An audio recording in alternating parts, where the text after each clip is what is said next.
대통령실의 문제적 발언 항상 이제 순방을 가고 나면은 그냥 입을 닫고 있던지 아니면은 좀 정제된 얘기를 내놓으면 좋겠는데 대통령이 당장 서울로 뛰어가도 상황을 크게 바꿀 수 없는 입장 아니냐. 이게 이제 국민 입장에서 생각하는 대통령실이 아니고 대통령의 입장에서 생각하는 언어를 대통령실이 내놓았기 때문에 문제가 되는 거예요. 결과적으로 이제 자연재해나 재난을 예측할 수는 없습니다. 하지만 비가 많이 올 거라는 예보가 있었고 전 세계적으로 지금 이상기후 때문에 힘든데 현지에서 보고를 받았는데 가봐야 내가 할 게 뭐 있냐 이런 취지로 들릴 수 있기 때문에 그럼 이제 결과론이거든요. 그럼 과정은 중요하지 않다 이렇게 해석이 될 수 있기 때문에 비판의 수위가 있는 거죠. 그러면 대통령이 뭐하러 했냐 이런 얘기까지 나오는 거니까. 그러니까 대통령한테 왜 전용기를 줍니까?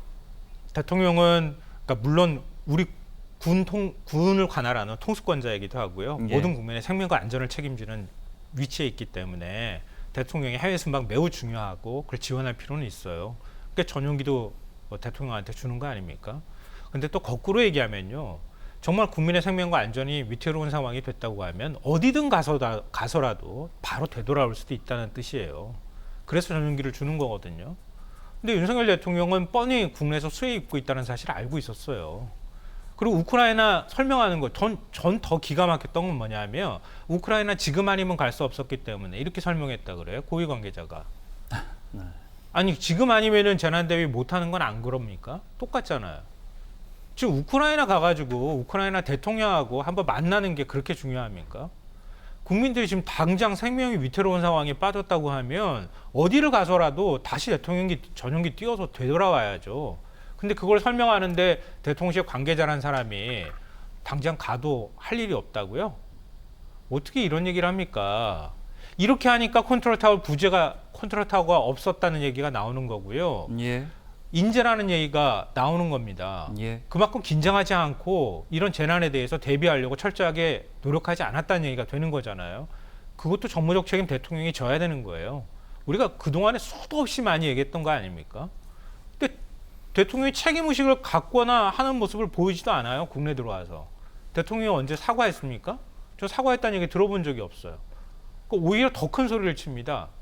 이게 무슨 대통령으로서 정무적 책임감을 갖고 일하고 있는 거냐. 예, 예. 이렇게 할 수 없다고 저는 생각해요. 예. 뭐 말씀하신 부분 이제 비판의 목소리에 대부분이 거의 집중이 되어 있습니다. 폭우로 국내에서 사망자가 계속해서 발생하고 있고 얼마나 더 나올지 모르는 상황에 비가 더 온다고 하죠. 조금 더 일찍 올 수는 없었냐? 우크라이나 꼭 가야 됐느냐? 여기에 여당 대표 이제 김기현 대표가 미국에 있다가 뭐 서둘러 왔다고는 합니다만은 김기현 대표는 또 이제 그 수재 현장에 가고 뭐 견인 자동차를 맡고 인터뷰하는 그런 장면이 물론 악의적인 보도다 이렇게 그쪽에서 얘기할 수 있습니다만 여러 가지 잡음의 중앙에 서버렸습니다. 그러니까 원희룡 장관이 거기 가서 예, 원희룡 장관. 네, 예. 견인차 가는데 조금 인터뷰 좀 더 한다고 네. 그렇게 해서 좀 구설수에 올랐고 김기현 당대표도 대통령이 국내 부재한 상황에서 미국에 있었고 미국 방문한 게 예. 과연 적절한 거냐라는 좀 생각이 들어요. 예. 이게 날짜 선택하는 것도 대단히 정무적인 판단이 들어가야 되거든요. 그렇죠. 그럼 대통령이 외국에 가 계시다? 그러면은 그래도 내가 여권의 여당의 가장 큰 지도자 사람인데 내가 국내에 있어야 되겠다. 왜냐? 극한 호우가 오겠다라는 그러한 예보가 많았었잖아요. 그렇습니다. 그럼 당연히 국내에 있는 게 좋지 않았을까라는 좀 예. 생각이 들어서 아쉽고요. 저는 이번에 호우 대책을 하는 걸 보고 상당히 몇 가지 부분에서 좌절스러웠어요. 그러니까 대통령실의 해명도 그렇지만 작년에 큰 호우가 나서 많은 인명피해가 있었잖아요. 그때 대통령이 하신 말씀이 있어요. 저 기록을 남겨두는 차원에서 그 말씀을 좀 드리고 싶습니다. 네. 작년 8월 서울에서 인명피해가 났을 때 뭐라고 하셨냐면요. AI 홍수 예보 등 스마트 기술을 기반으로 한 물재해 예보 대응 체제를 구축하겠다. 하천의 본류와 지류를 종합적으로 아우르는 홍수 위해 경고 시스템을 구축해 국민의 생명과 재산 피해를 최소화하겠다. 네. 이렇게 얘기하셨고요.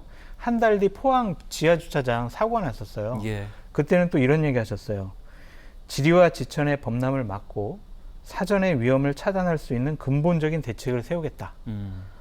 대응 체계 전반을 다시 점검해 현장에서 확실히 조치될 수 있도록 하겠다. 예. 1년이 지났어요.